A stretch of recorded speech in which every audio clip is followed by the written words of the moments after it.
Manifestation de retraités pour l'augmentation des pensions et des salaires.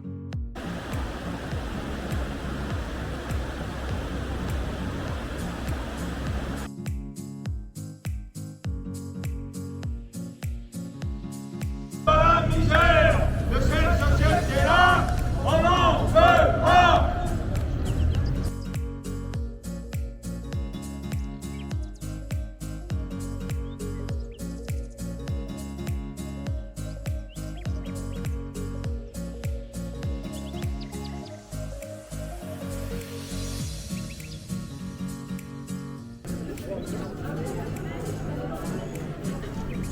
Augmenter les salaires, augmenter les retraites, augmenter les salaires, augmenter les retraites.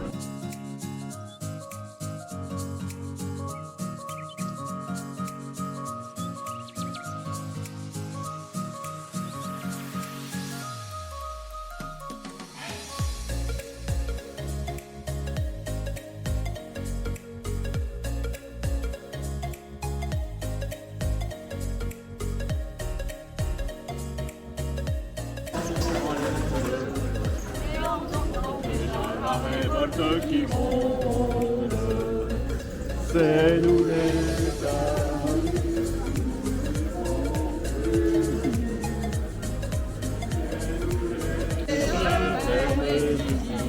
Ils ne sont le soucier des ouvriers, J'ouvrais-je, ferme les usines, ils ne semblent soucier des ouvriers. Établi travail Des des gosses dans les pays d'exception.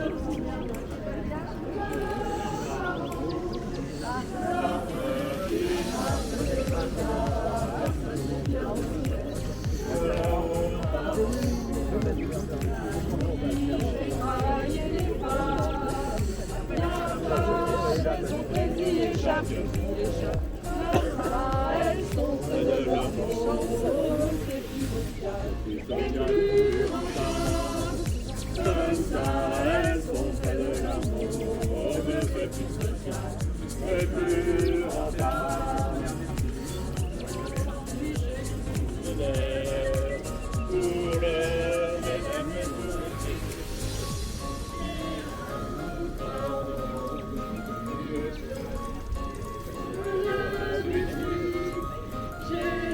pour le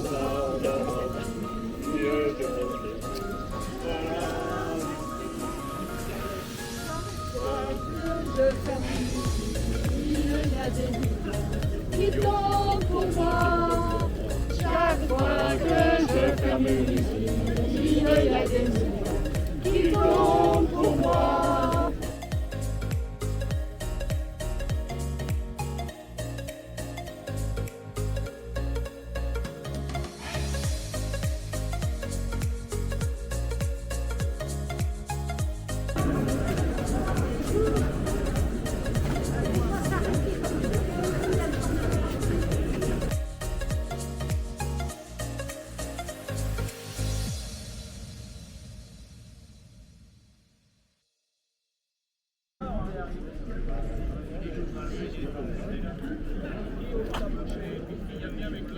Approchez, augmenter les salaires, augmenter les retraites. Approchez, s'il vous plaît.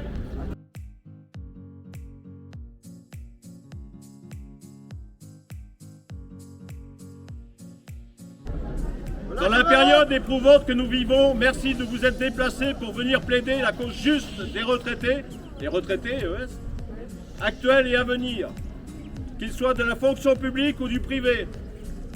Rappelons que le projet de loi de financement de la sécurité sociale pour 2024, le célèbre PLFSS, arrive en discussion au Parlement cette semaine. Il n'a rien de rassurant pour les retraités, car il va impacter sévèrement leur budget santé en augmentant tous les restes à charge, médicaments, consultations, soins dentaires et autres prescriptions. Par ailleurs, qu'en est-il de cette loi de programmation grand âge promise par le gouvernement depuis trop longtemps, censée garantir une prise en charge humaine et adaptée des personnes âgées et dépendantes? Une fois de plus, Rien de sérieux à l'horizon, alors que les besoins sont immenses tant pour le maintien à domicile que pour un accueil digne en EHPAD. L'aggravation de la situation des retraités en termes de respect du droit à la santé et à la dignité est inadmissible dans un pays comme le nôtre. De plus, cette situation est également alarmante en ce qui concerne les retraites complémentaires du privé Agir Carco. Nous nous opposons fermement à la prétention du gouvernement de piocher dans les réserves qui appartiennent aux seuls cotisants actuels et passés.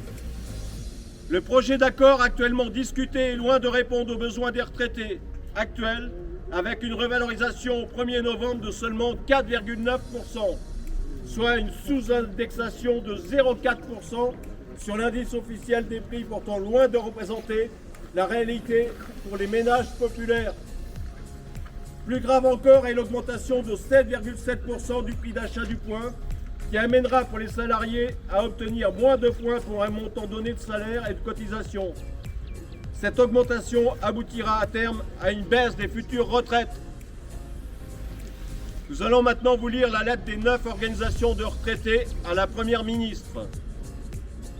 Madame la Première ministre, les organisations de retraités UCR-CGT, UCR-FO, UNRR-CFTC, UNIR-CFE-CGC, FSU, UNIR-Solidaire, FGR-FP, Ensemble et Solidaire, UNRRPA et LSR. Je ne le referai pas. Sollicite la possibilité de vous rencontrer le 24 octobre prochain afin d'évoquer les problèmes de perte du pouvoir d'achat des retraités qui s'aggravent depuis plusieurs années maintenant et de vous informer de l'état d'avancement de notre campagne de signature, augmentation immédiate de 10% de nos pensions et retraites. En effet, en particulier entre le 1er janvier 2017 et le 31 août 2023, cette perte s'élève à 9,6%, soit l'équivalent de 2,4 mois de pension, et même à 11,5% et 3,6 mois de pension pour celles et ceux qui ont subi l'augmentation de la CSG au 1er janvier 2018. Cette situation d'appauvrissement des retraités est liée notamment au fait que votre gouvernement, comme les précédents d'ailleurs, se refuse à appliquer la loi, à savoir l'article L161-25 du Code de la sécurité sociale, qui stipule que les pensions doivent être revalorisées au niveau de l'inflation. Et cette situation ne semble pas prête de s'améliorer puisque l'annonce d'une revalorisation des pensions de 5,2% au 1er janvier 2024 ne prend pas en compte l'évolution de l'indice des prix à la consommation harmonisé qui, en août 2023, s'élève à 5,7% sur un an, d'après l'INSEE. Mais où des postes importants tels l'alimentation s'élèvent de 11,2% ou l'énergie de 6,8%. Madame la Première ministre, vous ne pouvez pas ignorer les conséquences dramatiques que cette situation engendre auprès de millions de retraités. C'est alarmant. Le baromètre annuel du Secours populaire, étude Ipsos, l'illustre. 45% des sondés sont dans l'incapacité de payer certains actes médicaux, plus 6 points en un an. 35% des personnes n'ont pas les moyens de faire 3 repas par jour. Près de 20% de la population est à découvert tous les mois. Toutes les associations caritatives subissent la hausse du nombre de demandeurs en raison de l'inflation non compensée. Les achats alimentaires diminuent de 11,4%, une chute sans précédent depuis 1980. C'est la raison pour laquelle nos 9 organisations ont décidé de faire signer une pétition exigeant une augmentation des pensions et retraites de 10% tout de suite, à valoir sur un véritable rattrapage du pouvoir d'achat. Cette pétition a déjà recueilli plusieurs dizaines de milliers de signatures, dont plus de 30 000 sur le site change.org, sans oublier toutes celles qui sont recueillies dans le cadre des diffusions sur les marchés ou dans les lieux publics, et qui seront portées directement aux représentants de l'État dans les préfectures le 24 octobre prochain. Que samedi prochain à 15h, une manifestation en soutien au peuple palestinien contre le massacre à Gaza et pour l'arrêt des colonies. est organisée et appelée par, je ne rappelle pas les organisations, beaucoup d'organisations sur la base de l'appel national qu'a eu les manifestations de ce week-end dernier.